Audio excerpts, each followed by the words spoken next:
पशुपतीनाथ व्रत संपूर्ण माहिती. पशुपतीनाथ व्रत. पशुपती व्रताचा उपवास कसा केला जातो? नेमका पशुपती व्रत काय आहे?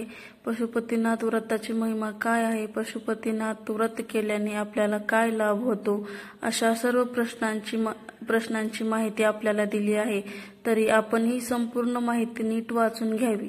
मित्रांनो, खूप सारे लोक स्वतःच्या पद्धतीने पशुपतीनाथ व्रत कसा केला जातो याबद्दल माहिती देत आहेत, पण ती माहिती खूप वेळा चुकीची पण ठरू शकते. त्यामुळे आपल्याला काळजी घेणे गरजेचे आहे, कारण हे व्रत चुकीच्या पद्धतीने केले तर त्याचा लाभ आपल्याला मिळू शकत नाही.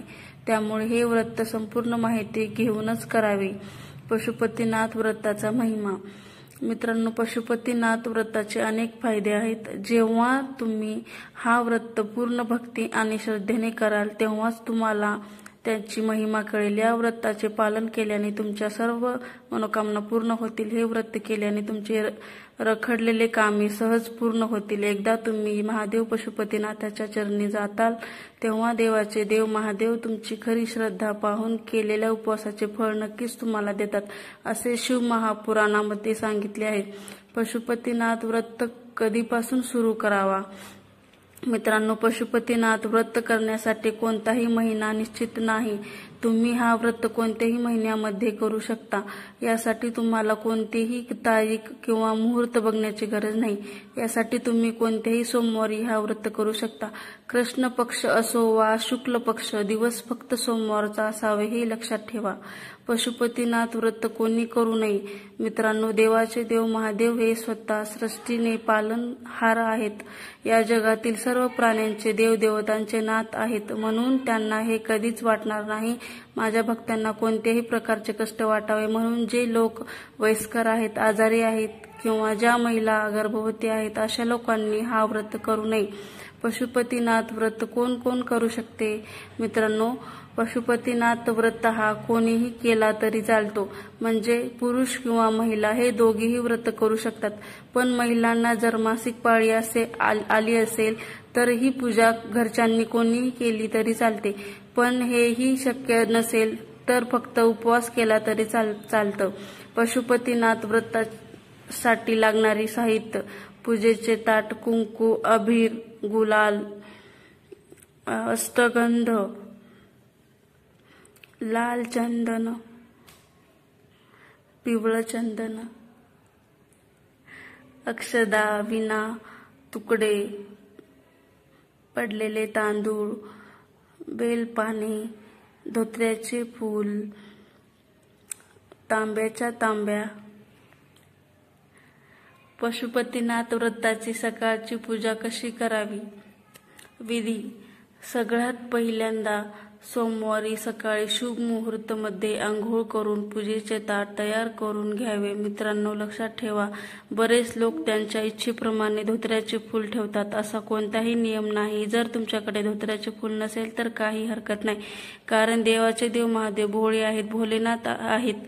त्यांना या गोष्टीची गरज नाही. फक्त हे भक्ताचे प्रेम बघतात.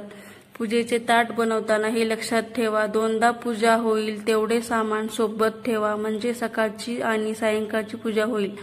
मित्रांनो, मंदिरात जाण्यापूर्वी ही गोष्ट लक्षात ठेवा की ज्या मंदिरामध्ये पहिली पूजा करणार आहात त्याच मंदिरात बाकीची चारही पूजा कराव्या लागतील. म्हणून अशा मंदिरात जावा जिथे तुम्हाला पशुपतीनाथ व्रताची पूजा करता येईल.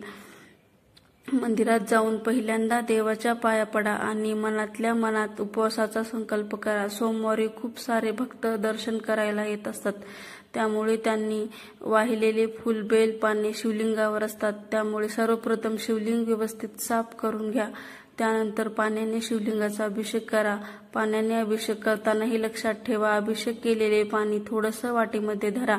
पूजा करताना कोणतीही घाई करू नका, शांततेत पूजा करून घ्या. पूजा करते वेळी ओम नमः शिवाय किंवा श्री शिवाय नमस्तुभ्यम या मंत्राचा जप करावा व त्यानंतर शिवलिंगाच्या अबीर, गुलाल, कुंकू, अष्टगंध, लाल चंदन, पिवळा चंदन व्यवस्थित लावून घ्यावा. त्यानंतर बेलाची पाने, धोत्र्याचे फूल किंवा आणलेले सोबत अन्य फुले देवाला वाहून घ्यावी. त्यानंतर अक्षदा शिवलिंगावर टाकावा आणि देवाच्या पाया पडावे. त्यानंतर घरी जाऊन पूजेचे ताट आपल्या देवघरात ठेवावे.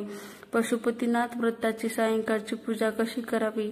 सायंकाळची पूजा करते वेळेस तुम्हाला सर्वप्रथम कणकीचे 6 दिवे बनवून घ्यावे लागतील. त्यानंतर गोड नैवेद्य बनवून सोबत घ्यावा लागेल.